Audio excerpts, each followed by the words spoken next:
वाहिगुरू जी का खालसा वाहिगुरू जी की फतेह। मैं तुहाडी होस्ट नीलम कौर ते मैं TV 84 ਦੇ ਸਾਰੇ ਦਰਸ਼ਕਾਂ ਤੇ ਸਰੋਤਿਆਂ ਦਾ ਦਿਲੀ ਸਵਾਗਤ ਕਰਦੀ ਹਾਂ ਪ੍ਰੋਗਰਾਮ ਸੱਚੋ ਸੱਚ ਵਿੱਚ, ਜਿਹੜੇ ਇਸ ਪ੍ਰੋਗਰਾਮ ਨਾਲ ਦੇਸ਼ਾਂ ਵਿਦੇਸ਼ਾਂ ਤੋਂ ਜੁੜ ਚੁੱਕੇ ਨੇ। ਪ੍ਰੋਗਰਾਮ ਸੱਚੋ ਸੱਚ ਦੀ ਰੂਹਾਂ ਰਵਾਂ ਡਾਕਟਰ ਅਮਰਜੀਤ ਸਿੰਘ ਜੀ ਰੋਜ਼ਾਨਾ ਹੀ ਤਰ੍ਹਾਂ ਸਟੂਡੀਓ ਵਿੱਚ ਮੇਰੇ ਨਾਲ ਸ਼ਾਮਿਲ ਨੇ। ਆਓ ਨਾਲ ਮਿਲ ਕੇ ਅੱਜ ਦੇ ਅਹਿਮ ਇਸ਼ੂਜ਼ ਉੱਪਰ ਉਹਨਾਂ ਤੋਂ ਉਹਨਾਂ ਦਾ ਤਬਸਰਾ ਜਾਣਦੇ ਹਾਂ। जी डॉक्टर साहब वाहिगुरू जी का खालसा वाहिगुरू जी की फतेह। जी डॉक्टर साहब जी आनू प्रोग्राम सच्चो सच बहुत शुक्रिया जी। डॉक्टर साहब अज 7 मार्च 2019 24 फग्गन नानकशाही संमत 550 ਦਾ ਦਿਨ ਹੈ ਤੇ ਡਾਕਟਰ ਸਾਹਿਬ ਪ੍ਰੋਗਰਾਮ ਸ਼ੁਰੂ ਕਰਨ ਤੋਂ ਪਹਿਲਾਂ ਅਸੀਂ ਆਪਣੇ ਦਰਸ਼ਕਾਂ ਤੇ ਸਰੋਤਿਆਂ ਨੂੰ ਹਮੇਸ਼ਾ ਤਰ੍ਹਾਂ ਦੱਸੀਏ ਵਿਊਅਰਸ, ਜੇ ਤੁਸੀਂ ਹੱਕ ਸੱਚ ਇਨਸਾਫ ਤੇ ਪੈਰਾ ਦਿੰਦਾ ਇੱਕੋ ਇੱਕ ਚੈਨਲ TV 84 ਨੂੰ ਦੇਖਣਾ ਚਾਹੁੰਦੇ ਹੋ ਤਾਂ ਤੁਸੀਂ ਦੇਖ ਸਕਦੇ ਹੋ spectrum cable, RCN cable, Bell fibre cable in Canada, roku, Jadoo box, ਸ਼ਾਵਾ, Facebook TV 84 ਦੀ ਐਪ ਰਾਹੀਂ online streaming and IP box ਤੇ ਤੁਸੀਂ TV 84 ਨੂੰ ਦੇਖ ਸਕਦੇ ਹੋ। ਵਿਊਅਰਸ, ਜੇ ਤੁਸੀਂ TV 84 ਨਾਲ ਜਾਂ ਪ੍ਰੋਗਰਾਮ ਸੱਚੋ ਸੱਚ ਨਾਲ Facebook ਰਾਹੀਂ ਜੁੜੇ ਹੋ ਤਾਂ ਇਸ ਨੂੰ ਵੱਧ ਤੋਂ ਵੱਧ ਲਾਈਕ ਕਰੋ ਤੇ ਸ਼ੇਅਰ ਕਰੋ ਅਤੇ ਨਾਲ ਹੀ YouTube ਤੇ ਸਬਸਕ੍ਰਾਈਬ ਕਰੋ। Thank you so much. So keep watching TV 84। ਜੀ ਡਾਕਟਰ ਸਾਹਿਬ, ਅੱਜ ਆਪਾਂ ਗੱਲਬਾਤ ਕਰਾਂਗੇ ਜੋ ਅੱਜ ਦਾ ਅਹਿਮ ਇਸ਼ੂ ਹੈ ਉਸ ਬਾਰੇ। ਜੀ ਡਾਕਟਰ ਸਾਹਿਬ ਕੀ ਕਹਿਣਾ ਚਾਹੋਗੇ, ਕੀ ਵਿਚਾਰਾਂ ਨੇ ਤੁਹਾਡੀਆਂ ਇਸ ਬਾਰੇ? देखो 7-8 हज़ार साल ਦੀ ਇਨਸਾਨੀ ਤਾਰੀਖ ਦੇ ਵਿੱਚ, ਮਨੁੱਖੀ ਇਤਿਹਾਸ ਦੇ ਵਿੱਚ ਜਦੋਂ ਅਸੀਂ ਦੇਖਦੇ ਹਾਂ ਕਿ ਜਿਹੜੀ ਲੜਾਈ ਹੈ ਜੀ ਉਹ ਵਿਚਾਰਾਂ ਦੀ ਹੁੰਦੀ ਹੈ, ਆਈਡੀਆਜ਼ ਦੀ ਹੁੰਦੀ ਹੈ। ਬਿਲਕੁਲ। ਔਰ ਇਸ 'ਚ ਕੋਈ ਸ਼ੱਕ ਨਹੀਂ ਕਿ ਕਈ ਵਾਰ ਜਿਹੜੀਆਂ ਤਾਕਤਵਰ, ਜਿਨ੍ਹਾਂ ਦੇ ਕੋਲ ਕੂਵਤ ਹੈ, ਪਾਵਰ ਹੈ, ਬਲ ਹੈ ਜੀ, ਉਹ ਦੂਸਰਿਆਂ ਦੇ ਉੱਤੇ ਹਾਵੀ ਹੋ ਜਾਂਦੇ ਨੇ। ਉਹ ਡਰ ਦੇ ਨਾਲ, ਆਪਣੇ ਜ਼ੁਲਮ ਦੇ ਨਾਲ ਆਪਣਾ ਸਿੱਕਾ ਵੀ ਚਲਾਉਂਦੇ ਨੇ, ਆਪਣੀ ਗੱਲ ਵੀ ਮਨਾਉਂਦੇ ਨੇ। ਪਰ ਅਲਟੀਮੇਟਲੀ ਜਿਸ ਚੀਜ਼ ਦਾ ਆਧਾਰ ਨਹੀਂ ਹੁੰਦਾ ਜਾਂ ਜਿਹੜਾ ਵਿਚਾਰ ਪੁਖਤਾ ਨਹੀਂ ਹੁੰਦਾ ਔਰ ਉਸ ਨੂੰ ਕੋਈ ਪੁਖਤਾ ਵਿਚਾਰ ਜਾਂ ਕੋਈ ਦਾਨਿਸ਼ਵਰੀ ਸੋਚ ਚੈਲੰਜ ਕਰੇ, ਬੇਸ਼ੱਕ ਵਕਤੀ ਤੌਰ ਤੇ ਇਹ ਲੱਗੇਗਾ ਕਈ ਵਾਰ ਕਿ ਉਹਦੀ ਹਾਰ ਹੋ ਰਹੀ ਹੈ, ਪਰ ਅਲਟੀਮੇਟਲੀ ਬੈਟਰ ਆਈਡੀਆ ਵੀ ਪ੍ਰਵੇਲ ਕਰਦਾ ਹੈ। ਔਰ ਉਹ ਸੁਸਾਇਟੀਜ਼ ਜਿਹੜੀਆਂ ਕਿ ਇਸ ਕਿਸਮ ਦੇ ਨਾ ਪੱਖੀ ਆਈਡੀਆਜ਼ ਦੇ ਉੱਤੇ ਕੁਝ ਵਕਤ ਜਿਉਂ ਵੀ ਰਹੀਆਂ ਹੁੰਦੀਆਂ ਨੇ, ਉਹ ਵੀ ਉਹਨੂੰ ਆਪਣੇ ਇਤਿਹਾਸ ਦਾ ਕਾਲਾ ਚੈਪਟਰ ਕਹਿੰਦੀਆਂ ਨੇ। ਬਿਲਕੁਲ। ਔਰ ਮੈਂ ਬਹੁਤੇ ਵੇਰਵੇ 'ਚ ਨਹੀਂ ਜਾਵਾਂਗਾ। ਜੇ ਅਸੀਂ 20ਵੀਂ ਸਦੀ ਦੇ ਅੰਦਰ ਹੀ ਦੇਖੀਏ ਤੇ ਜਿਹੜੀਆਂ 2-3 ਆਈਡੀਓਲੋਜੀਜ਼ ਜਾਂ ਵਿਚਾਰਧਾਰਾਵਾਂ ਜਿਨ੍ਹਾਂ ਨੇ ਮਨੁੱਖੀ ਇਤਿਹਾਸ ਨੂੰ ਵੀ ਔਰ ਮਨੁੱਖ ਦੇ ਓਵਰਆਲ ਫਿਊਚਰ ਨੂੰ ਵੀ ਪ੍ਰਭਾਵਿਤ ਕੀਤਾ, ਉਹਨਾਂ ਦੇ ਵਿੱਚ ਅਸੀਂ ਨਾਜ਼ੀਜ਼ਮ ਦੇਖਦੇ ਹਾਂ। ਨਾਜ਼ੀਜ਼ਮ ਤੋਂ ਪਹਿਲਾਂ 1917 ਦੇ ਵਿੱਚ ਰਸ਼ੀਆ ਦੇ ਵਿੱਚ ਆਈ ਤਬਦੀਲੀ, ਜਿਹੜੀ ਕਾਰਲ ਮਾਰਕਸ ਦੀ ਵਿਚਾਰਧਾਰਾ ਦੇ ਉੱਤੇ ਸੀ, ਜਿਸ ਨੂੰ ਕਮਿਊਨਿਜ਼ਮ ਜਾਂ ਮਾਰਕਸਿਜ਼ਮ ਵੀ ਕਹਿੰਦੇ ਨੇ। ਫਿਰ ਅਸੀਂ ਇਟਲੀ ਦੇ ਵਿੱਚ ਮੁਸੋਲਿਨੀ ਦੀ ਵਿਚਾਰਧਾਰਾ ਫਾਸ਼ਿਜ਼ਮ, ਜਿਹਨੂੰ ਫਾਸ਼ੀਵਾਦ ਕਿਹਾ ਜਾਂਦਾ, ਉਸ ਦਾ ਚੜਾਅ ਦੇਖਦੇ। ਔਰ ਫਿਰ ਫਾਸ਼ਿਜ਼ਮ ਔਰ ਨਾਜ਼ੀਜ਼ਮ ਇਕੱਠੇ ਹੋ ਜਾਂਦੇ ਨੇ, ਜਿਨ੍ਹਾਂ ਚੋਂ ਜਿਹੜਾ ਦੂਸਰਾ ਸੰਸਾਰ ਯੁੱਧ ਨਿਕਲਦਾ ਹੈ ਜਿਸ 'ਚ 5 ਕਰੋੜ ਤੋਂ ਜ਼ਿਆਦਾ ਲੋਕ ਮਾਰੇ ਜਾਂਦੇ ਨੇ।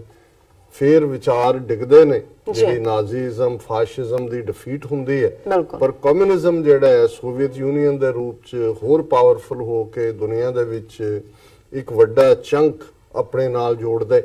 ਔਰ ਉਹੀ ਕਮਿਊਨਿਜ਼ਮ ਦੀ ਵਿਚਾਰਧਾਰਾ ਫਿਰ ਅਸੀਂ ਦੇਖਦੇ ਹਾਂ ਕਿ 1999-99 ਤੱਕ ਪਹੁੰਚਦੇ ਹਾਂ। ਫਾਈਨਲੀ ਉਸ ਦੀ ਗ੍ਰੇਵਯਾਰਡ ਅਫਗਾਨਿਸਤਾਨ ਦੀ ਧਰਤੀ ਤੇ ਬਣਦੀ ਹੈ ਤੇ ਹੌਲੀ ਹੌਲੀ ਹੌਲੀ ਸਾਰੇ ਪਾਸਿਓਂ ਉਹਨਾਂ ਦਾ ਜਿਹੜਾ ਭੰਡ ਹੈ ਉਹ ਮੁੱਦਾ ਮਾਰਿਆ ਜਾਂਦਾ ਹੈ। ਪਰ ਜਿਹੜੀ ਇੱਕ ਵਿਚਾਰਧਾਰਾ ਹੁਣ 21ਵੀਂ ਸਦੀ ਦੇ ਵਿੱਚ ਖਾਸ ਤੌਰ ਤੇ ਇੱਕ 1/5 ਇਨਸਾਨੀਅਤ ਨੂੰ ਪ੍ਰਭਾਵਿਤ ਕਰ ਰਹੀ ਹੈ, ਇਹ 1/5 ਮਨੁੱਖਾਂ ਨੂੰ ਪ੍ਰਭਾਵਿਤ ਕਰ ਰਹੀ ਹੈ, ਜਿਹੜਾ ਕਿ ਬੜਾ ਖਤਰਨਾਕ ਕੰਬੀਨੇਸ਼ਨ ਹੈ, ਜਿਹਦੇ 'ਚ ਮਜ਼ਹਬ ਵੀ ਨਾਲ ਹੈ, ਸਮਾਜਿਕ ਵਿਤਕਰਾ ਵੀ ਨਾਲ ਹੈ, ਔਰ ਉਸ ਦੀਆਂ ਜੜ੍ਹਾਂ ਜਾਂ ਆਧਾਰ ਬੇਸ਼ੱਕ 4000 ਸਾਲ ਪੁਰਾਣੀ ਵਰਣ ਵਿਵਸਥਾ ਦੇ ਉੱਤੇ ਜ਼ਾਤ-ਪਾਤੀ ਸਿਸਟਮ ਤੇ ਹੈ, ਜਿੱਥੇ ਕੋਈ ਉੱਚਾ ਜਾਂ ਨੀਵਾਂ ਆਪਣੇ ਕੰਮਾਂ ਕਰਕੇ ਨਹੀਂ ਹੈ, ਉਹ ਆਪਣੇ ਜਨਮ ਕਰਕੇ ਹੈ। ਜਦੋਂ ਅਸੀਂ ਜ਼ਾਤ-ਪਾਤ ਦੀ ਗੱਲ ਕਰਦੇ ਹਾਂ ਜਾਂ ਕਾਸਟ ਸਿਸਟਮ ਦੀ ਗੱਲ ਕਰਦੇ ਹਾਂ, ਸੋ ਜ਼ਾਹਿਰ ਤੌਰ ਦੇ ਉੱਤੇ ਜਿਹੜਾ ਕਾਸਟ ਸਿਸਟਮ ਹੈ ਇਹ ਲਗਭਗ 3500 ਸਾਲ ਪਹਿਲਾਂ ਰਿਗਵੇਦ, ਇੰਨਾ ਪੁਰਾਣਾ ਉਹਨਾਂ ਦਾ ਗ੍ਰੰਥ ਹੈ, ਉਹਦੇ 'ਚ ਉਸ ਦਾ ਮੈਂਸ਼ਨ ਹੈ। ਔਰ ਥੋੜਾ ਬਹੁਤ ਜਿਹੜਾ 1000 ਸਾਲ ਦਾ ਲਗਭਗ ਵਿਚਾਲਿਓਂ ਉਹਨਾਂ ਦਾ ਬੁੱਧ ਧਰਮ ਦਾ ਹਿੱਸਾ ਹੈ, ਬੁੱਧ ਧਰਮ ਦਾ ਪ੍ਰਭਾਵ ਰਿਹਾ, ਉਹਦੇ 'ਚ ਉਸ ਦਾ ਜਿਹੜਾ ਬਹੁਤ ਸ਼ਾਰਪਨੈਸ ਸੀ ਉਹ ਘਟੀ। ਲੇਕਿਨ ਜਿਉਂ ਹੀ ਬ੍ਰਾਹਮਣਵਾਦ ਨੇ ਵਾਪਸ ਬੁੱਧ ਧਰਮ ਦਾ ਅੰਤ ਕਰਕੇ, ਉਹਨਾਂ ਦੇ ਲੱਖਾਂ ਬੌਧੀ ਮਰਡਰ ਕਰਕੇ ਜਿਹੜਾ ਉਹ ਵਾਪਸ ਉਸਨੇ ਆਪਣੀ ਥਾਂ ਬਣਾਈ, ਤੇ ਫਿਰ ਜੋ ਹਾਲ ਹੋਇਆ ਜਿਹਨੂੰ ਅਲਾਮਾ ਇਕਬਾਲ ਨੇ ਕਿਹਾ ਕਿ ਬ੍ਰਾਹਮਣ सरशार है अब तक मैं पिदार में शमाए गौतम जल रही है महफिले अग्यार में। कि बुद्ध ਜਿਹੜੀ सोच सी, थिंकिंग सी, जिहदे बारे अलामा ने कहा सी कि आशकार उसने किया जो जिंदगी का राज था, हिंद को लेकिन ख्याली फलसफा पे नाज था, शमाए हक से जो मुनव्वर हो ये वो महफिल न थी, बारिशे रहमत हुई ਲੇਕਿਨ ਜ਼ਮੀਂ ਕਾਬਲ ਨਾ ਥੀ। ਹੁਣ ਜਿਹੜਾ ਇਹ ਖਿਆਲੀ ਫਲਸਫੇ ਵਾਲੀ ਵਿਚਾਰਧਾਰਾ ਸੀ, ਇਹਨੇ ਇਵੈਂਚੁਅਲੀ ਬੁੱਧ ਧਰਮ ਨੂੰ ਰਾਊਟ ਆਊਟ ਕੀਤਾ ਔਰ ਬ੍ਰਾਹਮਣ ਵਾਪਸ ਜਿਹੜਾ ਹੈ ਉਸ ਖਿੱਤੇ ਦੇ ਵਿੱਚ ਆਇਆ।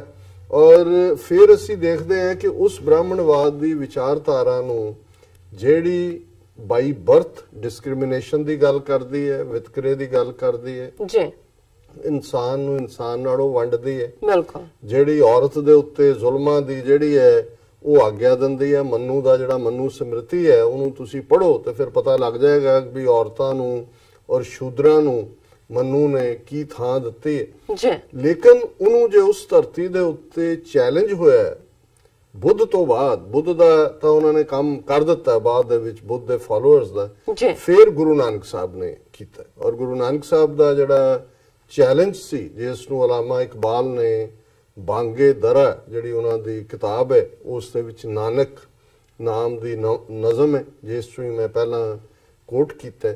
ਔਰ ਉਸ 'ਚ ਜਦੋਂ ਫਿਰ ਉਹਨਾਂ ਨੇ ਗੱਲ ਕੀਤੀ ਅਲਾਮਾ ਇਕਬਾਲ ਨੇ ਕਿ ਵੀ ਕਿਵੇਂ ਇਹ ਤਬਦੀਲੀ ਹੋਈ, ਫਿਰ ਉਹਨਾਂ ਨੇ ਕਿਹਾ ਜੀ ਬੁੱਤ ਕਦਾ ਫਿਰ ਬਾਦ ਮੁੱਦਤ ਕੇ ਮਗਰ ਰੋਸ਼ਨ ਹੁਆ, ਨੂਰੇ ਅਬਰਾਹਮ ਸੇ ਆਜ਼ਰ ਕਾ ਘਰ ਰੋਸ਼ਨ ਹੁਆ। ਕਿ ਇਹ ਬੁੱਤ ਪ੍ਰਸਤਾਂ ਦਾ ਮੁਲਕ ਮੁੱਦਤਾਂ ਬਾਅਦ ਫਿਰ ਰੋਸ਼ਨ ਹੋਇਆ। ਤੇ ਆਜ਼ਰ, ਕਿਉਂਕਿ ਅਬਰਾਹਮ ਦਾ ਪਿਓ ਆਜ਼ਰ ਵੀ ਬੁੱਤ ਬਣਾਉਣ ਵਾਲਾ ਸੀ, ਬੁੱਤ ਪ੍ਰਸਤ ਸੀ, ਕਿ ਉਸ ਆਜ਼ਰ ਦੇ ਘਰ 'ਚ ਮਾਨੋ ਜਿਹੜੇ ਨੇ ਉਹ ਗੁਰੂ ਨਾਨਕ ਆਏ ਔਰ ਉਹਨਾਂ ਨੇ ਫਿਰ ਜਿਹੜੀ ਤਬਦੀਲੀ ਸਮਾਜ ਦੇ ਵਿੱਚ ਆਈ, ਸੁਸਾਇਟੀ ਦੇ ਵਿੱਚ ਆਈ, ਉਹਦੇ 'ਚ ਉਹਨਾਂ ਨੇ ਕਿਹਾ ਕਿ ਆਹ ਸ਼ੂਦਰ ਕੇ लिए हिंदुस्तान गम खाना है, दर्दे इंसानी से इस बस्ती का दिल बेगाना है, फिर उठी आखिर सदा तौहीद की पंजाब से, हिंद को एक मर्द कामिल ने जगाया ख्वाब से। ਹੁਣ ਉਹ ਜਿਹੜੀ ਸ਼ੂਦਰ ਦੀ ਜਾਂ ਇਨਇਕੁਆਲਿਟੀ ਸਮਾਜ ਦੀ ਜਿਹੜੀ ਬ੍ਰਾਹਮਣਵਾਦ ਦੀ ਵਿਚਾਰਧਾਰਾ ਦੀ ਦੇਣ ਸੀ, ਉਸ ਨੂੰ ਜਿਹੜਾ ਗੁਰੂ ਨਾਨਕ ਸਾਹਿਬ ਨੇ ਚੈਲੰਜ ਕੀਤਾ। ਔਰ ਅਲਾਮਾ ਇਕਬਾਲ ਕਹਿੰਦੇ ਨੇ ਕਿ ਇੱਕ ਮਰਦੇ ਕਾਮਿਲ, ਉਸ ਰੱਬ ਦਾ ਕਾਮਿਲ ਜਿਹੜਾ ਇਨਸਾਨ, ਉਹ ਇਸ ਧਰਤੀ ਦੇ ਉੱਤੇ ਆਇਆ ਔਰ ਉਹਨਾਂ ਨੇ ਇਸ ਧਰਤੀ ਦੇ ਲੋਕਾਂ ਨੂੰ ਸੁਪਨੇ ਤੋਂ ਝੰਜੋੜ ਕੇ ਜਗਾਇਆ। ਸੋ ਜ਼ਾਹਿਰ ਹੈ ਜਦੋਂ ਅਸੀਂ ਆਈਡੀਆਜ਼ ਦੀ ਟੱਕਰ ਦੀ ਗੱਲ ਕਰਦੇ, ਬਿਲਕੁਲ ਸਿੱਖ ਵਿਚਾਰਧਾਰਾ ਜਿਹੜੀ ਕਿ ਇੱਕ ਪੁੱਲ ਵਾਂਗ ਉੱਥੇ ਇਸਲਾਮਿਕ ਔਰ ਬ੍ਰਾਹਮਣਿਕਲ ਥਾਟ ਦੇ ਵਿਚਕਾਰ ਆ ਕੇ ਜਿਸ ਨੇ ਬਰਾਬਰੀ ਦਾ, ਗੁਰੂ ਨਾਨਕ ਸਾਹਿਬ ਨੇ ਪਿਆਰ ਦਾ ਸੁਨੇਹਾ ਦਿੱਤਾ, ਕੋ ਐਗਜ਼ਿਸਟੈਂਸ ਦਾ ਦਿੱਤਾ। ਔਰ ਜ਼ਾਹਿਰਾ ਤੌਰ ਦੇ ਉੱਤੇ ਭਾਈ ਮਰਦਾਨੇ ਦੀ ਰਬਾਬ ਤੇ ਗੁਰੂ ਨਾਨਕ ਸਾਹਿਬ ਫਿਰ ਲਗਭਗ 50,000 ਮੀਲ ਤੋਂ ਜ਼ਿਆਦਾ ਦਾ ਸਫ਼ਰ, 30 ਸਾਲ ਤੋਂ ਜ਼ਿਆਦਾ ਸਮੇਂ 'ਚ ਗੁਰੂ ਨਾਨਕ ਸਾਹਿਬ ਨੇ ਦੁਨੀਆ ਭਰ ਦੇ ਵਿੱਚ ਜਿੱਥੇ ਜਿੱਥੇ ਵੀ ਉਹ ਗਏ ਉਹਨਾਂ ਦਾ ਸੁਨੇਹਾ ਇਹੀ ਸੀ, ਏਕ ਪਿਤਾ ਏਕ ਕੇ ਹਮ ਬਾਰਕ। ਉਹਨਾਂ ਦਾ ਸੁਨੇਹਾ ਇਹੀ ਸੀ, ਸਭਨਾ ਜੀਆਂ ਕਾ ਇੱਕ ਦਾਤਾ ਸੋ ਮੈਂ ਵਿਸਰ ਨਾ ਜਾਏ। ਉਹਨਾਂ ਦਾ ਸੁਨੇਹਾ ਇਹੀ ਸੀ, ਨੀਚਾ ਅੰਦਰ ਨੀਚ ਜਾਤ, ਨੀਚੀ ਹੂੰ ਅਤ ਨੀਚ, ਨਾਨਕ ਤਿੰਨ ਕੈ ਸੰਗ ਸਾਥ, ਵੱਡਿਆਂ ਸਿਉ ਕਿਆ ਰੀਸ, ਜਿੱਥੇ ਨੀਚ ਸੰਭਾਲੀਆਂ ਤਿੱਥੇ ਨਦਰ ਤੇਰੀ ਬਖਸ਼ਿਸ਼। ਕਿ ਜੇ ਨੀਵੇਂ ਨੇ, ਅਛੂਤ ਨੇ, ਇਹਨਾਂ ਨੂੰ ਤੁਸੀਂ ਨੀਵੀਆਂ ਜਾਤਾਂ ਬਣਾਇਆ ਤੇ ਨਾਨਕ ਤਿੰਨ ਕੇ ਸੰਗ ਸਾਥ, ਕਿ ਨਾਨਕ ਇਹਨਾਂ ਦੇ ਨਾਲ ਖਲੋਤੇ ਨੇ, ਵੱਡਿਆਂ ਸਿਉ, ਮੇਰਾ ਕੋਈ ਵੱਡਿਆਂ ਨਾਲ ਲਾਗਾ ਦੇਗਾ ਨਹੀਂ ਹੈ। ਤੇ ਜੇ ਔਰਤ ਨੂੰ ਦਰਕਾਰਿਆ ਹੋਇਆ ਸੀ ਤੇ ਗੁਰੂ ਸਾਹਿਬ ਨੇ ਫਰਮਾਇਆ, ਸੋ ਕਿਉਂ ਮੰਦਾ ਆਖੀਏ ਜਿਤ ਜੰਮੇ ਰਾਜਾਨ, ਕਿ ਜਿਹਦੀ ਕੁੱਖ ਚੋਂ ਸਾਵਰਨ ਬਾਦਸ਼ਾਹ ਜਨਮ ਲੈਂਦੇ ਨੇ ਉਸ ਔਰਤ ਨੂੰ ਕਿਵੇਂ ਮਾੜਾ ਕਿਹਾ ਜਾ ਸਕਦਾ। ਔਰ ਉਸ ਧਰਤੀ ਦੇ ਉੱਤੇ ਜਿੱਥੇ ਦਿੱਲੀਸ਼ਵਰੋ ਈਸ਼ਵਰੋ ਕਿ ਦਿੱਲੀ ਦਾ ਬਾਦਸ਼ਾਹ ਹੀ ਰੱਬ ਹੈ ਜੀ, ਇਸ ਨੂੰ ਮੰਨ ਕੇ ਚੁੱਪ ਕਰਕੇ ਜ਼ੁਲਮ ਸਹਾਰਨ ਦੀ ਲਾਈਨ ਸੀ। ਤੇ ਗੁਰੂ ਨਾਨਕ ਸਾਹਿਬ ਨੇ ਐਮਨਾਬਾਦ ਸ਼ਹਿਰ ਦੇ ਵਿੱਚ ਖਲੋ ਕੇ ਜਦੋਂ ਚੈਲੰਜ ਕੀਤਾ ਬਾਬਰ ਦੇ ਉਸ ਹਮਲਾਵਰ ਦਸਤੇ ਨੂੰ ਜਿਹੜਾ ਔਰਤਾਂ ਦੇ ਨਾਲ ਬਦਸਲੂਕੀ ਕਰ ਰਿਹਾ ਸੀ, ਜ਼ੁਲਮ ਕਰ ਰਿਹਾ ਸੀ, ਤੇ ਗੁਰੂ ਸਾਹਿਬ ਨੇ ਫਰਮਾਇਆ ਕਿ ਸੱਚ ਕੀ ਬਾਣੀ ਨਾਨਕ ਆਖੇ ਸੱਚ ਸੁਣਾਏ ਸੀ ਸੱਚ ਕੀ ਬਿਰਲਾ। ਔਰ ਵੇਲੇ ਦੇ ਹਾਕਮਾਂ ਨੂੰ ਉਹਨਾਂ ਨੇ ਦੁਰਕਾਰਦਿਆਂ ਕਿਹਾ ਕਿ ਰਾਜੇ ਸ਼ੀ ਮੁਕੱਦਮ ਕੁੱਤੇ ਜਾਏ ਜਗਾਇਨ ਬੈਠੇ ਸੁੱਤੇ ਚਾਕਰ ਨਹਿੰਦਾ ਪਾਇਨ ਖਾਓ ਰੱਤ ਪਿੱਤ ਕੁੱਤਿਓ ਚੱਟ ਜਾ। ਕਿ ਇਹਦੇ ਚ ਕਿਸੇ ਮਜ਼ਹਬ ਦੀ ਗੱਲ ਨਹੀਂ ਸੀ ਕਿ ਰਾਜੇ ਸ਼ੇਰਾਂ ਵਾਂਗ ਆਪਣੀ ਪ੍ਰਜਾ ਨੂੰ ਉਹ ਇੱਜੜ ਸਮਝਦੇ ਨੇ, ਵੱਗ ਸਮਝਦੇ ਨੇ ਡੰਗਰਾਂ ਦਾ। ਰਾਜੇ ਸ਼ੀ ਮੁਕੱਦਮ ਕੁੱਤੇ, ਉਹਨਾਂ ਦੇ ਜਿਹੜੇ ਅਹਿਲਕਾਰ ਨੇ ਮੁਕੱਦਮ ਨੇ ਉਹ ਕੁੱਤਿਆਂ ਵਾਂਗ ਆਮ ਲੋਕਾਂ ਦੇ ਨਾਲ ਬਿਹੇਵ ਕਰਦੇ ਨੇ। ਜਾਏ ਜਗਾਇਨ ਬੈਠੇ ਸੁੱਤੇ, ਚੰਗੇ ਭਲੇ ਬੈਠੇ ਸੁੱਤੇ ਲੋਕਾਂ ਨੂੰ ਜਾ ਕੇ ਬੇਆਰਾਮ ਕਰਦੇ ਨੇ, ਲੁੱਟਦੇ ਨੇ, ਔਰ ਆਪਣੀਆਂ ਨੌਂਦਰਾਂ ਦੇ ਨਾਲ ਵੀ ਲੁੱਟ ਰਹੇ ਨੇ ਤੇ ਰੱਤ ਪਿੱਤ ਕੁੱਤੇ ਉਹ ਚੜ ਜਾ। ਉਹਨਾਂ ਮੁਕੱਦਮਾਂ ਦਾ ਅੱਗੋਂ ਜਿਹੜਾ ਇੱਕ ਨੈਟਵਰਕ ਹੈ ਜਿਹੜਾ ਆਮ ਲੋਕਾਂ ਦੇ ਉੱਤੇ ਜ਼ੁਲਮ ਕਰਦਾ।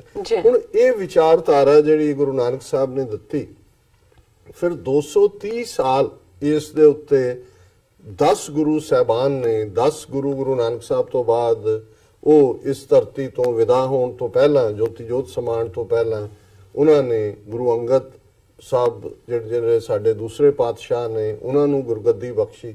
ਔਰ 10ਵੇਂ ਪਾਤਸ਼ਾਹ ਗੁਰੂ ਗੋਬਿੰਦ ਸਿੰਘ ਸਾਹਿਬ ਤੱਕ ਲਗਭਗ 230 ਵਰੇ 1699 ਜਦੋਂ ਕਿ ਫਿਰ ਪੰਜ ਕਕਾਰੀ ਰੂਪ ਦੇ ਵਿੱਚ ਖਾਲਸਾ ਪੰਥ ਦੀ ਸਾਜਨਾ ਹੁੰਦੀ ਹੈ। ਇੱਕ ਆਈਡੀਓਲੋਜੀ ਨੂੰ ਬੇਸ ਉਸ ਧਰਤੀ ਦੇ ਉੱਤੇ ਮਿਲਦਾ ਔਰ ਖਾਲਸੇ ਦੇ ਜ਼ਿੰਮੇ ਇਹ ਫਿਰ ਕੰਮ ਲਾਇਆ ਜਾਂਦਾ ਹੈ। ਖਾਲਸਾ ਸੋਏ ਜੋ ਨਿਰਧਨ ਕੋ ਪਾਲੇ, ਖਾਲਸਾ ਸੋਏ ਜੋ ਦੁਸ਼ਟ ਕੋ ਗਾਲੇ। ਕਿ ਖਾਲਸਾ ਪ੍ਰੋਟੈਕਟਰ ਹੈ ਡਾਊਨ ਟ੍ਰੋਡਨ ਦਾ, ਜਿਹੜਾ ਸਭ ਤੋਂ ਨੀਵੇਂ ਹੈ, ਸਭ ਤੋਂ ਛੋਟੀ ਪੌੜੀ ਦੇ ਉੱਤੇ ਖੜਾ, ਉਸ ਦਾ ਉਹ ਪ੍ਰੋਟੈਕਟਰ ਹੈ। ਖਾਲਸਾ ਸੋਏ ਜੋ ਦੁਸ਼ਟ ਕੋ ਗਾਲੇ। ਔਰ ਜਿਹੜਾ ਟਾਇਰੈਂਟ ਹੈ, ਜਿਹੜਾ ਜ਼ੁਲਮ ਕਰਨ ਵਾਲਾ ਹੈ, ਉਹਨੂੰ ਪਨਿਸ਼ ਕਰਨ ਵਾਲਾ ਖਾਲਸਾ ਹੈ। ਹੁਣ ਮੈਂ ਇਹ ਸਾਰਾ ਜਿਹੜਾ ਵੇਰਵਾ ਸਿੱਖ ਵਿਚਾਰਧਾਰਾ ਦਾ ਔਰ ਬ੍ਰਾਹਮਣਵਾਦ ਤੋਂ ਸ਼ੁਰੂ ਕਰਕੇ ਇਸ ਲਈ ਦਿੱਤਾ ਹੈ ਕਿ ਜਦੋਂ ਅਸੀਂ 20ਵੀਂ ਸਦੀ ਚ ਨਾਜ਼ੀਜ਼ਮ, ਫਾਸ਼ਿਜ਼ਮ ਔਰ ਕਮਿਊਨਿਜ਼ਮ ਦਾ ਅੰਤ ਦੇਖਿਆ, ਲੇਕਿਨ 20ਵੀਂ ਸਦੀ ਦਾ ਐਂਡ ਹੁੰਦੇ ਹੁੰਦੇ ਜਿਹੜੀ ਜ਼ਾਤ ਪਾਤ ਤੇ ਖੜੀ ਹੋਈ ਔਰ ਨਾਜ਼ੀਵਾਦ ਤੋਂ ਵੱਡੀ ਪ੍ਰੇਰਨਾ ਲੈਣ ਵਾਲੀ ਜਿਹੜੀ ਵਿਚਾਰਧਾਰਾ ਜਿਹਨੂੰ ਬ੍ਰਾਹਮਣਵਾਦ ਕਿਹਾ ਜਾਂਦਾ ਹੈ, ਅੱਜ ਹਿੰਦੂਤਵਾ ਕਿਹਾ ਜਾਂਦਾ ਹੈ, ਉਹਨਾਂ ਦਾ ਉਭਾਰ ਉਸ ਸੁਸਾਇਟੀ ਦੇ ਵਿੱਚ ਜਿੱਥੇ 1/5 ਹਿਊਮਨ ਕਾਈਂਡ ਰਹਿੰਦੀ ਹੈ ਹੋਣਾ ਸ਼ੁਰੂ ਹੋਇਆ। ਔਰ ਨਤੀਜੇ ਦੇ ਤੌਰ ਤੇ ਅਸੀਂ ਦੇਖਦੇ ਹਾਂ ਕਿ 20ਵੀਂ ਸਦੀ ਦੇ ਐਂਡਿੰਗ ਡੈਕੇਡ ਦੇ ਵਿੱਚ, ਦਹਾਈ ਦੇ ਵਿੱਚ 6 ਦਸੰਬਰ 1992 ਨੂੰ ਬਾਬਰੀ ਮਸਜਿਦ ਢਾਈ ਜਾਂਦੀ ਹੈ। ਔਰ ਇਹ ਉਹੀ ਵਿਚਾਰਧਾਰਾ RSS ਦੀ ਜਿਹੜੀ ਨਾਜ਼ੀਜ਼ਮ ਦਾ, ਜੇ ਉਹਨਾਂ ਦਾ ਸਲੋਗਨ ਸੀ 1 ਲੀਡਰ 1 ਰੇਸ 1 ਨੇਸ਼ਨ, ਤੇ ਇਹਨਾਂ ਦਾ ਹਿੰਦੂ ਹਿੰਦੀ ਹਿੰਦੁਸਤਾਨ, ਕਿ ਜਿਹਨੇ ਇੱਥੇ ਰਹਿਣਾ ਉਹ ਆਪਣੇ ਆਪ ਨੂੰ ਹਿੰਦੂ ਐਲਾਨੇ। ਔਰ 2014 ਤੱਕ ਪਹੁੰਚਦੇ ਆ, ਫਿਰ 21ਵੀਂ ਸਦੀ ਦੀ ਕਿਧਰੋਂ ਬਿਗਨਿੰਗ ਹੁੰਦੀ ਹੈ ਤੇ ਇਸ ਵਿਚਾਰਧਾਰਾ ਵਾਲਿਆਂ ਦੇ ਕੋਲ ਪੋਲੀਟੀਕਲ ਪਾਵਰ ਆ ਜਾਂਦੀ। ਹੁਣ ਜ਼ਾਹਿਰ ਹੈ ਕਿ ਅੱਜ ਜਦ ਇਸ ਦੁਨੀਆ ਵੱਲ ਨਜ਼ਰ ਮਾਰੀਏ ਤੇ ਜੇ ਕੋਈ ਸਭ ਤੋਂ ਖਤਰਨਾਕ ਆਈਡੀਓਲੋਜੀ ਜਿਨ੍ਹਾਂ ਦੇ ਹੱਥ 'ਚ ਪੋਲੀਟੀਕਲ ਪਾਵਰ ਹੈ ਔਰ ਜਿਹਨੇ 1/5 ਹਿਊਮਨ ਕਾਈਂਡ ਨੂੰ ਆਪਣੇ ਥੱਲੇ ਦੱਬਿਆ ਹੋਇਆ ਹੈ, ਔਰ ਉਹ ਬ੍ਰਾਹਮਣਵਾਦ ਦੀ ਵਿਚਾਰਧਾਰਾ ਹੈ। ਔਰ ਸਿੱਖ ਵਿਚਾਰਧਾਰਾ ਜਿਹੜੀ ਖਾਲਸੇ ਦੇ ਰੂਪ 'ਚ ਫਿਰ ਅਸੀਂ ਪਿਛਲੀਆਂ 3-3.5 ਸਦੀਆਂ 'ਚ ਦੇਖਦੇ ਹਾਂ, 4 ਸਦੀਆਂ 'ਚ ਲਗਭਗ ਵੇਲੇ ਦੇ ਜਿਹੜੇ ਵੀ ਜ਼ੁਲਮ ਕਰਨ ਵਾਲੇ ਸਨ, ਬੇਸ਼ੱਕ ਉਹ ਮੁਗਲ ਐਮਪਾਇਰ ਸਨ ਜਾਂ ਦਰਾ ਖੈਬਰ ਪਾਰ ਤੋਂ ਆਉਣ ਵਾਲੇ ਹਮਲਾਵਰ ਸਨ, ਔਰ ਜੇ ਅੰਗਰੇਜ਼ਾਂ ਨੇ ਆ ਕੇ ਬਸਤੀਵਾਦ ਫੈਲਾਇਆ ਤੇ ਉਸ ਦੇ ਖਿਲਾਫ ਵੀ ਗੁਰੂ ਨਾਨਕ ਦੀ ਵਿਚਾਰਧਾਰਾ ਦੇ ਲੋਕ, ਸਿੱਖ ਕੌਮ ਖਲੋਤੀ, ਉਹਨਾਂ ਦੀ ਉਮਤ ਖਲੋਤੀ। ਔਰ 47 ਤੋਂ ਬਾਅਦ ਵੀ ਬੇਸ਼ੱਕ ਇੱਕ ਪਾਸੇ ਅਸੀਂ ਕ੍ਰਿਮੀਨਲ ਟ੍ਰਾਈਬ ਬਣ ਗਏ ਉਹਨਾਂ ਦੀ, ਨਹਿਰੂ ਔਰ ਉਹਨਾਂ ਦੇ ਸਰਕੂਲਰਸ ਦੇ ਥੱਲੇ, ਔਰ ਆਪਣੇ ਜ਼ੁਲਮਾਂ ਦਾ ਸ਼ਿਕਾਰ ਹੋਏ। ਜ਼ਾਹਰਾ ਤੌਰ ਦੇ ਉੱਤੇ ਜੂਨ 84 ਦਾ ਘੱਲੂਘਾਰਾ, ਨਵੰਬਰ 84, ਫਿਰ ਇੱਕ ਤੋਂ ਬਾਅਦ ਇੱਕ ਨਸਲਕੁਸ਼ੀ ਜਿਹਨੇ ਲਗਭਗ 1.5 ਲੱਖ ਤੋਂ ਜ਼ਿਆਦਾ ਸਿੱਖ ਕੌਮ ਦੀ ਨੌਜਵਾਨੀ ਜਿਹੜੀ ਹੈ ਉਸ ਨੂੰ ਜਿਹੜਾ ਮੌਤ ਦੇ ਘਾਟ ਉਤਾਰਿਆ ਵੇਲੇ ਦੇ ਹਾਕਮਾਂ ਨੇ, ਜਿਹੜੇ ਸਾਡੇ ਲਈ ਸ਼ਹੀਦ ਨੇ, ਪਰ ਅਸੀਂ ਉਸ ਕੰਟੈਕਸਟ 'ਚ ਗੱਲ ਕਰ ਰਹੇ ਹਾਂ ਕਿ ਸਟੇਟ ਨੇ ਕਿਵੇਂ ਉਹਨਾਂ ਦੀ ਹਿਊਮਨ ਐਂਟੀਟੀ ਨੂੰ ਵੀ ਜਿਹੜਾ ਉਹ ਨਹੀਂ, ਔਰ ਕਿਵੇਂ ਉਹਨਾਂ ਨੂੰ ਜੂਨ 84 ਦੇ ਘੱਲੂਘਾਰੇ ਵੇਲੇ ਮਿੱਟੀ ਦਾ ਤੇਲ ਪਾ ਕੇ ਸਾੜ ਦਿੱਤਾ ਗਿਆ, ਬਾਅਦ 'ਚ ਅਣਪਛਾਤੀਆਂ ਲਾਸ਼ਾਂ ਬਣਾ ਕੇ ਹਜ਼ਾਰਾਂ ਸਿੱਖ ਨੌਜਵਾਨ ਜਿਹੜੇ ਨੇ ਉਹ ਕ੍ਰਿਮੇਸ਼ਨ ਗਰਾਊਂਡਸ ਦੇ ਵਿੱਚ ਜਿਹੜੇ ਨੇ ਉਹ ਸਾੜੇ ਗਏ ਜੀ। ਲੇਕਿਨ ਇਹਦੇ ਬਾਵਜੂਦ ਜੇ ਅਸੀਂ ਅੱਜ ਵੀ ਸਿੱਖ ਕੌਮ ਆਪਣੀ ਵਿਚਾਰਧਾਰਾ ਨੂੰ ਦੁਨੀਆ ਭਰ 'ਚ ਲੈ ਕੇ ਗਈ ਹੈ, ਮਜ਼ਲੂਮ ਦੇ ਨਾਲ ਖਲੋਣਾ, ਦੁਸ਼ ਨੂੰ ਵੰਗਾਰਨਾ, ਇਹ ਅਸੀਂ ਸਾਬਤ ਕੀਤਾ ਹੈ ਬਾਬੇ ਨਾਨਕ ਦੀ ਬਖਸ਼ਿਸ਼ ਦੇ ਨਾਲ। ਜ਼ੁਲਮ ਕਰਨ ਵਾਲੀ ਇੰਦਰਾ ਗਾਂਧੀ ਨੂੰ ਸਜ਼ਾ ਯਾਫਤਾ ਕੀਤਾ, ਫੌਜ ਦਾ ਮੁਖੀ ਜਨਰਲ ਵੈਦਿਆ ਜਿਹਨੇ ਹਮਲਾ ਕੀਤਾ ਸੀ ਦਰਬਾਰ ਸਾਹਿਬ ਤੇ ਉਹਨੂੰ ਸਜ਼ਾ ਯਾਫਤਾ ਕੀਤਾ, ਔਰ ਲੰਬੀ ਲਿਸਟ ਹੈ ਜਿਨ੍ਹਾਂ ਨੂੰ ਸਜ਼ਾ ਯਾਫਤਾ ਕੀਤਾ। ਪਰ ਮੈਂ ਸਮਝਦਾ ਵੀ ਜਿਹੜਾ ਅਲਟੀਮੇਟਲੀ ਗੱਲ ਵਿਚਾਰਧਾਰਾਵਾਂ ਦੀ ਲੜਾਈ ਦੀ ਹੈ ਔਰ ਹਿੰਦੂਤਵੀ ਜਿਹੜੇ ਨੇ ਉਹ ਸਿੱਖਾਂ ਨੂੰ, ਬੇਸ਼ੱਕ ਭਾਰਤ ਦੇ ਨਕਸ਼ੇ ਦੇ ਵਿੱਚ ਵੱਡੀ ਗਿਣਤੀ 200 ਮਿਲੀਅਨ ਦੇ ਲਗਭਗ ਮੁਸਲਮਾਨ ਨੇ, ਪਰ ਕਸ਼ਮੀਰੀਆਂ ਨੂੰ ਛੱਡ ਕੇ, ਕਸ਼ਮੀਰੀ ਖਲੋਤੇ ਨੇ, ਲੜ ਰਹੇ ਨੇ, ਬਾਕੀਆਂ ਨੂੰ ਉਹਨਾਂ ਨੇ ਇੱਕ ਤਰ੍ਹਾਂ ਦੇ ਨਾਲ ਜਿਸ ਤਰ੍ਹਾਂ ਆਪਣੇ ਜ਼ੇਬ ਕੀਤਾ, ਆਪਣੇ ਜਿਹੜਾ ਉਹਨਾਂ ਨੇ ਗੁਲਾਮ ਬਣਾਇਆ ਔਰ ਜਿਵੇਂ ਡਰ ਪੈਦਾ ਕੀਤਾ, ਅਸੀਂ ਦੇਖ ਰਹੇ ਹਾਂ। ਔਰ ਉਹ ਲਗਾਤਾਰਤਾ ਦੇ ਨਾਲ ਜਿਵੇਂ ਉਹਨਾਂ ਦਾ ਉਹ ਜ਼ੁਲਮ ਦੀ ਹਨੇਰੀ ਝੁਲਾਈ ਹੋਈ ਹੈ। ਪਰ ਰੱਬ ਦੀ ਰਹਿਮਤ ਹੈ ਸਿੱਖ ਕੌਮ ਦੇ ਉੱਤੇ ਕਿ ਸਿੱਖ ਕੌਮ ਨੇ ਆਪਣੇ ਗੁਰੂ ਸਾਹਿਬਾਨ ਦੇ ਉਪਦੇਸ਼ਾਂ ਤੇ ਅਮਲ ਕਰਦੇ ਆ।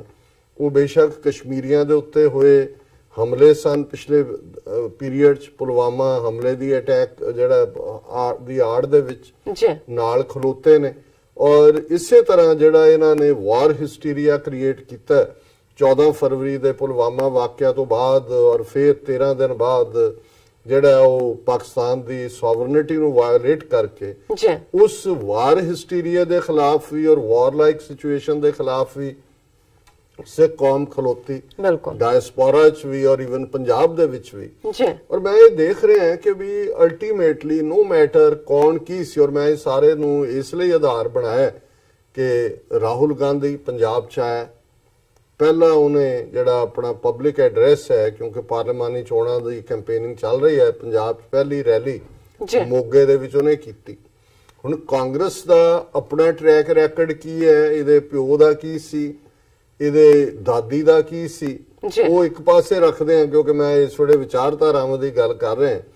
ਹੁਣ ਰਾਹੁਲ ਗਾਂਧੀ ਮੋਗੇ ਦੀ ਉਸ ਪਬਲਿਕ ਸਟੇਜ ਤੇ ਹਜ਼ਾਰਾਂ ਲੋਕਾਂ ਦੇ ਸਾਹਮਣੇ ਖਲੋ ਕੇ ਕਹਿ ਰਿਹਾ, ਉਹਨਾਂ ਨੇ ਕਿਹਾ ਕਿ ਰਾਹੁਲ ਗਾਂਧੀ, ਇਹ BBC ਪੰਜਾਬੀ ਦੀ ਖਬਰ ਹੈ, ਸਾਰੇ ਮੀਡੀਆ ਨੇ ਦਿੱਤੀ, ਰਾਹੁਲ ਗਾਂਧੀ ਨੇ ਇਲਜ਼ਾਮ ਲਾਇਆ ਕਿ ਮੌਜੂਦਾ ਕੇਂਦਰ ਸਰਕਾਰ ਦੇਸ਼ ਦੇ ਲੋਕਾਂ ਨੂੰ ਵੰਡਣ ਦਾ ਕੰਮ ਕਰ ਰਹੀ ਹੈ।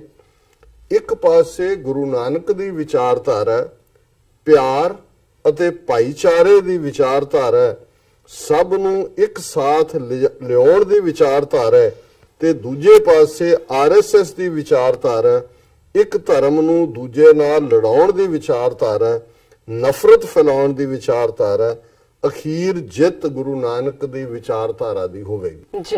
ਹੁਣ ਮੈਨੂੰ ਥੋੜੀ ਹੈਰਾਨੀ ਵੀ ਹੋਈ, ਖੁਸ਼ੀ ਵੀ ਹੋਈ। ਹੈਰਾਨੀ ਇਸ ਲਈ ਕਿ ਕਾਜ਼ੀਆਂ ਬਾਹਮਣਾ ਕੀ ਗੱਲ ਥੱਕੀ, ਅਗਦ ਪੜਿਆ ਸ਼ੈਤਾਨ ਵੇ ਲਾਲੋ, ਕਿ ਜਿਹੜਾ ਸ਼ੈਤਾਨ ਹੈ ਉਹ ਰਿਲੀਜੀਅਸ ਸਕ੍ਰਿਪਚਰ ਇੰਟਰਪ੍ਰੇਟ ਕਰ ਰਿਹਾ, ਉਹ ਕੁਰਾਨ ਸ਼ਰੀਫ ਪੜ੍ਹ ਰਿਹਾ, ਜੋ ਗੁਰਬਾਣੀ ਸੁਣਾ ਰਿਹਾ। ਕਾਂਗਰਸ ਦੀ ਆਪਣੀ ਲੈਗੇਸੀ ਕੀ ਹੈ? ਪਰ ਖੁਸ਼ੀ ਮੈਨੂੰ ਇਸ ਗੱਲ ਦੀ ਹੋਈ ਕਿ ਇਹ ਗੱਲ ਜਿਹੜੇ ਜ਼ੁਲਮ ਕਰਨ ਵਾਲੇ ਵੀ ਨੇ, ਕਾਂਗਰਸ ਨੇ ਵੀ ਢਿੱਲ ਲਾ ਲਿਆ ਸਿੱਖਾਂ ਦੀ ਆਵਾਜ਼ ਨੂੰ ਦਬਾਉਣ ਦੇ ਲਈ। ਅੱਜ RSS ਦਾ ਵੀ ਜ਼ੋਰ ਲੱਗਾ ਹੋਇਆ, ਕੋਈ ਜਾਲੀ ਸਿੱਖ ਬਣਾ ਕੇ, ਕੋਈ ਰੈਂਟਾ ਸਿੱਖ ਖੜੇ ਕਰਕੇ, ਕੋਈ ਹੋਰ ਤਰੀਕਿਆਂ ਦੇ ਨਾਲ ਵੀ। ਪਰ ਇਹਨੂੰ ਵੀ ਪਤਾ ਹੈ ਕਾਂਗਰਸ ਨੂੰ ਲੀਡ ਕਰ ਰਿਹਾ ਇਹ 2 3 4 ਜਨਰੇਸ਼ਨਾਂ ਦੇ ਜਿਹੜੇ ਐਂਟੀ ਸਿੱਖ ਇਹਦੇ ਪੁਰਖੇ ਨੇ, ਉਹਨਾਂ ਦੇ ਇਸ ਛੋਕਰੇ ਨੂੰ ਵੀ ਪਤਾ ਹੈ ਕਿ ਲੜਾਈ ਵਿਚਾਰਧਾਰਾਵਾਂ ਦੀ ਹੈ। ਬਿਲਕੁਲ, ਇੱਕ ਪਾਸੇ RSS ਦੀ ਵਿਚਾਰਧਾਰਾ ਵੰਡਣ, ਡਿਵਾਈਡ ਕਰਨ ਵਾਲੀ ਹੈ, ਤੇ ਦੂਸਰੇ ਪਾਸੇ ਉਹਨੂੰ ਨਜ਼ਰ ਆ ਰਿਹਾ ਹੈ ਜਾਂ ਨਜ਼ਰ ਆਇਆ, ਹੁਣ ਕਾਸ਼ ਨਜ਼ਰ ਆਇਆ ਹੋਇਆ ਅਸਲ ਚ, ਜਾਂ ਵੋਟਾਂ ਲੈਣ ਲਈ ਸਿੱਖਾਂ 'ਚ ਖਲੋ ਕੇ ਕਹਿ ਰਿਹਾ ਕਿ ਗੁਰੂ ਨਾਨਕ ਦੀ ਵਿਚਾਰਧਾਰਾ ਜਿਹੜੀ ਪਿਆਰ ਔਰ ਸਭ ਨੂੰ ਜੋੜਨ ਦੀ ਹੈ, ਪਰ ਜਿਹੜਾ ਕਨਕਲੂਡਿੰਗ ਪਾਰਟ ਹੈ ਕਿ ਅਖੀਰ ਜਿੱਤ ਗੁਰੂ ਨਾਨਕ ਦੀ ਵਿਚਾਰਧਾਰਾ ਦੀ ਹੋਵੇ। ਮੈਂ ਸਮਝਦਾ ਵੀ ਇਹ ਨਾਂ ਵੀ ਕਹਿੰਦਾ ਅਲਟੀਮੇਟਲੀ ਜਿਹੜਾ ਉਹ ਕੂੜ ਨਖੁੱਟਾ ਨਾਨਕਾ ਓੜਕ ਸੱਚ ਰਹੀ। ਔਰ ਮੈਂ ਉਹ ਤਬਦੀਲੀ ਦੇਖ ਰਿਹਾ ਕਿ ਜੇ 28 ਨਵੰਬਰ 2018 ਨੂੰ ਸੰਗੇ ਬੁਨਿਆਦ ਕਰਤਾਰਪੁਰ ਕੋਰੀਡੋਰ ਦਾ ਰੱਖਿਆ ਜਾਂਦਾ ਹੈ ਜੀ, ਕਿੰਨਾ ਕੁਝ ਉਹਨੂੰ ਰੋਕਣ ਦੇ ਲਈ ਇਹ ਸਾਰੇ ਪੀਰੀਅਡ ਚ ਹੁੰਦਾ ਹੈ, ਬਿਲਕੁਲ ਹੋ ਰਿਹਾ। ਇਹਦੇ ਬਾਵਜੂਦ ਦੁਨੀਆ ਭਰ ਦੇ ਵਿੱਚ ਜੇ ਇੱਕ ਇਸ ਚੋਂ ਹੋਪ ਨਿਕਲਦੀ ਹੈ, ਅਮਰੀਕਾ ਦਾ ਸਟੇਟ ਡਿਪਾਰਟਮੈਂਟ ਵੈਲਕਮ ਕਰਦਾ ਹੈ, ਚੀਨ ਦਾ ਫੋਰਨ ਮਿਨਿਸਟਰੀ ਵੈਲਕਮ ਕਰਦੀ ਹੈ, ਰਸ਼ੀਅਨ ਐਂਬੈਸਡਰ ਕਰਦਾ ਹੈ। 2 ਦਿਨ ਪਹਿਲਾਂ ਡਿਪਟੀ ਫੋਰਨ ਮਿਨਿਸਟਰ ਚਾਈਨਾ ਦਾ ਪਾਕਿਸਤਾਨ ਚ ਸੀ ਔਰ ਉਹ ਕਰਤਾਰਪੁਰ ਕੋਰੀਡੋਰ ਨੂੰ ਫਿਰ ਕੋਟ ਕਰਕੇ ਕਹਿ ਰਿਹਾ ਕਿ ਭਾਈ ਇਹ ਚੰਗੇ ਰਿਲੇਸ਼ਨਸ ਦੀ ਗੱਲ ਹੈ, ਇਹ ਅਲਟੀਮੇਟਲੀ ਜਿਹੜਾ ਕੋਰੀਡੋਰ ਆਫ ਲਵ ਜਿਹਨੂੰ ਅਸੀਂ ਕਹਿੰਦੇ ਹਾਂ। ਤੇ ਹੁਣ ਉਹੀ ਇੱਕ ਪਾਸੇ ਉਹ ਵਿਚਾਰਧਾਰਾ ਹੈ ਜਿਹੜੀ ਡਿਵਾਈਡ ਕਰ ਰਹੀ ਹੈ, ਜਿਹਨਾਂ ਨੂੰ ਮੰਨੂ ਦੀ ਬ੍ਰਾਹਮਣਵਾਦੀ ਜਿਹੜੇ ਉਹ ਕਹਿੰਦੇ ਨੇ ਕਿ ਜੀ ਇਹ ਕਨਸਟੀਟਿਊਸ਼ਨ ਵੀ ਚੇਂਜ ਕਰੋ, ਇਹਨੂੰ ਹਿੰਦੂ ਰਾਸ਼ਟਰ ਬਣਾਓ।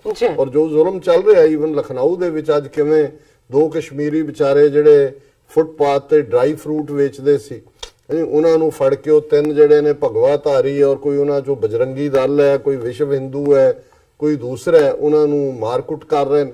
ਸੋ ਉਹ ਬਰਾਬਰ ਜਾਰੀ ਹੈ। ਔਰ ਆਦਿੱਤਿਆਨਾਥ ਯੋਗੀ ਦੇ ਥੱਲੇ ਹੋਰ ਵੀ ਫੇਸਬੁੱਕ ਤੇ ਕੁਝ ਤੁਸੀਂ ਦੱਸ ਰਹੇ ਸੀ ਜੀ, ਮਸਜਿਦ ਵੀ ਉਹਨਾਂ ਨੇ ਅੱਗ ਲਗਾਈ ਹੈ ਤੇ ਨਾਲੇ ਘਰ ਵੀ। ਸੋ ਇੱਕ ਪਾਸੇ ਇਹ ਨਫ਼ਰਤ ਦੇ ਸਾਰੇ ਮਾਹੌਲ ਦੇ ਵਿੱਚ ਵੀ ਜਿਹੜੀ ਗੁਰੂ ਨਾਨਕ ਦੀ ਵਿਚਾਰਧਾਰਾ ਹੈ ਔਰ ਇਸ ਨਾਲ ਖਲੋਤੀ ਹੋਈ ਸਿੱਖ ਕੌਮ ਹੈ, ਉਹ ਇੱਕ ਫ੍ਰੈਗਰੈਂਸ ਹੈ, ਉਹ ਇੱਕ ਖੁਸ਼ਬੂ ਹੈ। ਅਸੀਂ ਸਮਝਦੇ ਹਾਂ ਕਿ ਇਸ ਦੇ ਉੱਤੇ ਧਮਕੀਆਂ ਵੀ ਨੇ, ਇਸ ਦੇ ਉੱਤੇ ਸਿੱਖਾਂ ਨੂੰ ਇਹ ਵੀ ਕਿਹਾ ਜਾ ਰਿਹਾ ਕਿ ਨਵੰਬਰ 84 ਯਾਦ ਕਰ ਲਓ, ਤੁਹਾਡੇ ਨਾਲ ਇਹੀ ਸਲੂਕ ਹੋਏਗਾ। ਕਈਆਂ ਨੂੰ ਉਹਨਾਂ ਨੂੰ ਸਮਝ ਵੀ ਨਹੀਂ ਆ ਰਹੀ ਕਿ ਜੀ ਇਹ ਮੁਸਲਮਾਨਾਂ ਦੇ ਖਿਲਾਫ ਅਸੀਂ ਹੁਣ ਤੱਕ ਇਹਨਾਂ ਨੂੰ ਤਿਆਰ ਕਰਦੇ ਰਹੇ ਹਾਂ ਤੇ ਇਹ ਕਿਵੇਂ ਜਿਹੜੇ ਨੇ ਉਹਨਾਂ ਦੇ ਹੱਕ 'ਚ ਖਲੋਤੇ ਨੇ, ਕਸ਼ਮੀਰੀਆਂ ਦੇ ਹੱਕ 'ਚ ਕਿਵੇਂ ਖਲੋਤੇ ਨੇ, ਪਾਕਿਸਤਾਨ ਦੀ ਐਡਵੋਕੇਸੀ ਕਿਉਂ ਕਰ ਰਹੇ ਨੇ। ਫਿਰ ਜਦੋਂ ਉਹਨਾਂ ਕੋਲ ਹੋਰ ਕੁਝ ਨਹੀਂ ਰਹਿੰਦਾ, ISI ਦੇ ਏਜੰਟ ਨੇ। ਸੋ ਕੁੱਲ ਮਿਲਾ ਕੇ ਮੈਂ ਸਮਝਦਾ ਹਾਂ ਕਿ ਅਲਟੀਮੇਟਲੀ ਜਦੋਂ ਅਸੀਂ ਰੱਬ ਇਸ ਖਲਕਤ ਨੂੰ, ਬ੍ਰਹਿਮੰਡ ਨੂੰ, ਇਹ ਸਾਰੇ ਬ੍ਰਹਿਮੰਡ ਦਾ ਮਾਲਕ ਹੈ, ਹੁੰਦਾ ਤਾਂ ਉਹਦੀ ਰਜ਼ਾ ਦੇ ਵਿੱਚ ਹੀ ਹੈ। ਪਰ ਇਸ ਸਾਰੇ ਚੋਂ ਮੈਨੂੰ ਇਹ ਲੱਗਦਾ ਵੀ ਇਹ ਜਿਹੜਾ ਬ੍ਰਾਹਮਣਵਾਦ ਦਾ ਦੈਂਤ ਰਾਖਸ਼ਸ ਜਿਹੜਾ 3500 ਸਾਲ ਤੋਂ ਜਿਹਨੇ ਉਸ ਧਰਤੀ ਦੇ ਖਿੱਤੇ ਦੇ ਵਿੱਚ ਲੋਕਾਂ ਦੀਆਂ ਮੁੱਢਲੀਆਂ ਆਜ਼ਾਦੀਆਂ ਖੋਹੀਆਂ, ਲੋਕਾਂ ਨੂੰ ਦੁਖੀ ਕੀਤਾ, ਅਲਟੀਮੇਟਲੀ ਇਹ ਜਿਹੜੀ ਗੁਰੂ ਨਾਨਕ ਦੀ ਵਿਚਾਰਧਾਰਾ ਹੈ, ਸਿੱਖ ਕੌਮ ਹੈ। ਔਰ ਜਦੋਂ ਅਸੀਂ ਪੋਲੀਟੀਕਲੀ ਖਾਲਿਸਤਾਨ ਦੀ ਗੱਲ ਕਰਦੇ ਹਾਂ ਸੋ ਜ਼ਾਹਿਰ ਹੈ ਖਾਲਿਸਤਾਨ ਦਾ ਮਤਲਬ ਇਹ ਨਹੀਂ ਹੈ ਕਿ ਜੀ 12-14 ਜ਼ਿਲ੍ਹਿਆਂ ਦਾ ਦੇਸ਼ ਜਿਹਦਾ ਹੈਡ ਆਫ ਦਾ ਸਟੇਟ ਇੱਕ ਪੱਗ ਵਾਲਾ ਹੋਏ। ਉਹ ਤਾਂ ਮਨਮੋਹਨ ਸਿੰਘ ਵੀ 10 ਸਾਲ ਪ੍ਰਾਈਮ ਮਿਨਿਸਟਰ ਹੈ, ਇਹਨੂੰ ਫਿਰ ਬਣਾ ਦੇਣਗੇ ਦੁਬਾਰਾ ਜੇ ਲੋੜ ਪੈਗੀ। ਗੱਲ ਇਹ ਨਹੀਂ ਹੈ, ਗੱਲ ਇੰਡੀਅਨ ਸਟੇਟ ਉਸੇ ਹੀ ਬ੍ਰਾਹਮਣਵਾਦੀ ਵਿਚਾਰਧਾਰਾ ਦਾ, ਕਾਂਗਰਸ ਸੈਕੂਲਰਿਜ਼ਮ ਦਾ ਲਬਾਦਾ ਪਾ ਕੇ ਉਹੀ ਕੁਝ ਕਰਦੀ ਰਹੀ ਹੈ। ਇਹ ਨੰਗੇ ਚਿੱਟੇ ਧੜ ਕਰ ਰਹੇ ਨੇ, ਪਰ ਇਸ ਵਿਚਾਰਧਾਰਾ ਦਾ ਐਂਡ ਗੁਰੂ ਨਾਨਕ ਦੇ ਵਿਚਾਰਧਾਰਾ ਹੀ ਕਰੇਗੀ, ਗੁਰੂ ਨਾਨਕ ਦੇ ਸਿੱਖ ਹੀ ਕਰਨਗੇ ਤੇ ਅਲਟੀਮੇਟਲੀ ਸਾਊਥ ਏਸ਼ੀਆ ਦੇ ਵਿੱਚ ਸੱਚ, ਹੱਕ, ਇਨਸਾਫ ਤੇ ਆਧਾਰਿਤ ਜਿਹੜਾ ਹੈ ਉਹ ਰਾਜ ਕਾਇਮ ਹੋਏਗਾ। ਜਿਸ ਦਾ ਜਿਹੜਾ ਹੱਕ ਹੈ ਜਾਂ ਉਹਦਾ ਕੀ ਸਿਸਟਮ ਹੈ, ਜਦੋਂ ਗੁਰੂ ਅਰਜਨ ਸਾਹਿਬ ਗੁਰੂ ਗ੍ਰੰਥ ਸਾਹਿਬ ਚ ਫਰਮਾਉਂਦੇ ਨੇ, ਹੁਣ ਹੁਕਮ ਹੋਆ ਮਿਹਰਬਾਨ ਦਾ, ਪੈ ਕੋਏ ਨਾ ਕਿਸੇ ਰੰਝਾਣ ਦਾ, ਸਭ ਸਖਾਲੀ ਉਠਿਆ ਇਹ ਹੋਆ ਹਲੀਮੀ ਰਾਜੀਓ। ਕਿ ਐਸਾ ਪੋਲੀਟੀਕਲ ਸਿਸਟਮ ਜਿਹਨੂੰ ਮਿਹਰਬਾਨ ਉਸ ਦੇ ਹੁਕਮ ਦੇ ਵਿੱਚ ਉਹ ਹੋਏ, ਪੈ ਕੋਏ ਨਾ ਕਿਸੇ ਰੰਝਾਣ ਦਾ, ਜਿੱਥੇ ਕੋਈ ਕਿਸੇ ਨੂੰ ਰਿੰਝਾਏ ਨਾ, ਤੰਗ ਨਾ ਕਰੇ, ਸਭ ਸੁਖਾਲੀ ਉਠਿਆ, ਸਾਰੇ ਸੁਖੀ ਵਸਣ। ਹੁਣ ਇਹ ਹੋਆ ਹਲੀਮੀ ਰਾਜ, ਇਹੀ ਹਲੇਮੀ ਰਾਜ ਖਾਲਿਸਤਾਨ ਦੀ ਗੱਲ ਹੈ। ਇਹੀ ਹਲੇਮੀ ਰਾਜ ਇਨਸਾਨੀਅਤ ਨੂੰ ਆਧਾਰ ਮੰਨ ਕੇ ਖਲਕ ਮੈਂ ਖਾਲਕ ਪੂਰ ਰਹੋ ਸਭ ਥਾਈ, ਇਸ ਵਿਚਾਰਧਾਰਾ ਦਾ ਨਾਂ ਹੈ। ਸੋ ਮੈਂ ਸਮਝਦਾ ਕਿ ਵੀ ਜੇ ਕਾਂਗਰਸ ਨੂੰ ਇਹ ਸਮਝ ਆਈ ਹੈ, ਹਾਲਾਂਕਿ ਹੈ ਤਾਂ ਇਹ ਵੋਟ ਕੈਚ, ਪਰ ਇਹਦੇ 'ਚ ਕੋਈ ਸ਼ੱਕ ਨਹੀਂ ਹੈ ਕਿ ਅਲਟੀਮੇਟਲੀ ਬਾਬਾ ਨਾਨਕ ਕਿਤੇ ਨਾ ਕਿਤੇ ਆ ਕੇ ਜਿਹੜਾ ਇਹਨਾਂ ਨੂੰ ਜਿਹੜਾ ਉਹ ਨਜ਼ਰ ਆ ਰਿਹਾ ਨੇ, ਕੰਨ ਮਰੋੜ ਰਹੇ ਨੇ। ਜੀ ਡਾਕਟਰ ਸਾਹਿਬ ਤੁਹਾਡਾ ਬਹੁਤ ਬਹੁਤ ਸ਼ੁਕਰੀਆ। ਤੁਸੀਂ ਪਹਿਲਾ ਇਸ਼ੂ ਸਾਡੇ ਦਰਸ਼ਕਾਂ ਨਾਲ ਸਾਂਝਾ ਕੀਤਾ। ਰਹਿੰਦੇ ਇਸ਼ੂ ਆਪਾਂ ਬ੍ਰੇਕ ਤੋਂ ਬਾਅਦ ਡਿਸਕਸ ਕਰਦੇ ਹਾਂ। ਅਸੀਂ ਲੈਣੇ ਆ ਬ੍ਰੇਕ ਤੋਂ ਪਹਿਲਾਂ ਅਸੀਂ ਆਪਣੇ ਦਰਸ਼ਕਾਂ ਤੇ ਸਰੋਤਿਆਂ ਨੂੰ ਅਪੀਲ ਤੇ ਬੇਨਤੀ ਕਰਦੀ ਹੈ ਵਿਊਅਰਸ, ਜਿਸ ਤਰ੍ਹਾਂ ਕਿ ਤੁਸੀਂ ਜਾਣਦੇ ਹੋ ਕਿ TV 84 ਇੱਕ ਪੰਥਕ ਚੈਨਲ ਹੈ। TV 84 ਸਿੱਖਾਂ, ਕਸ਼ਮੀਰੀਆਂ ਅਤੇ ਭਾਰਤ ਦੀਆਂ ਨੌਰਥ ਈਸਟ ਸਟੇਟਾਂ ਦੇ ਲੋਕਾਂ ਦੇ ਸਵੈ ਨਿਰਣੇ ਦੇ ਹੱਕਾਂ ਦਾ ਹਾਮੀ ਹੈ। ਅਸੀਂ ਚਾਹਾਂਗੇ ਕਿ ਤੁਸੀਂ TV 84 ਦੀ ਚੜ੍ਹਦੀ ਕਲਾ ਲਈ ਵੱਧ ਤੋਂ ਵੱਧ ਡੋਨੇਟ ਕਰੋ। ਡੋਨੇਟ ਕਰਨ ਲਈ ਸਾਡੀ ਵੈਬਸਾਈਟ tv84.tv ਤੇ ਜਾ ਕੇ ਪੇਪਲ ਦੀ ਵਰਤੋਂ ਕਰਕੇ ਵਨ ਟਾਈਮ ਡੋਨੇਟ ਕਰ ਸਕਦੇ ਹੋ, ਮੰਥਲੀ ਡੋਨੇਟ ਵੀ ਕਰ ਸਕਦੇ ਹੋ। ਤੁਸੀਂ TV84 ਦੇ ਨਾਮ ਤੇ ਚੈੱਕ ਬਣਾ ਕੇ ਸਾਨੂੰ ਮੇਲ ਵੀ ਕਰ ਸਕਦੇ ਹੋ ਸਾਡੇ ਇਸ ਪਤੇ ਤੇ 36-01 37th Avenue, Long Island City, New York 11101 USA, ਜਾਂ ਫਿਰ ਤੁਸੀਂ ਸਾਨੂੰ ਫੋਨ ਰਾਹੀਂ ਵੀ ਸੰਪਰਕ ਕਰ ਸਕਦੇ ਹੋ ਸਾਡੇ ਫੋਨ ਨੰਬਰ ਤੇ 5164060694। Thank you so much viewers. ਵਿਚਾਰਾਂ ਦਾ ਸਿਲਸਿਲਾ ਇਸ ਤਰ੍ਹਾਂ ਚੱਲਦਾ ਰਹੇਗਾ। ਮਿਲਦੇ ਹਾਂ ਛੋਟੇ ਜਿਹੇ ਵਕਫੇ ਤੋਂ ਬਾਅਦ।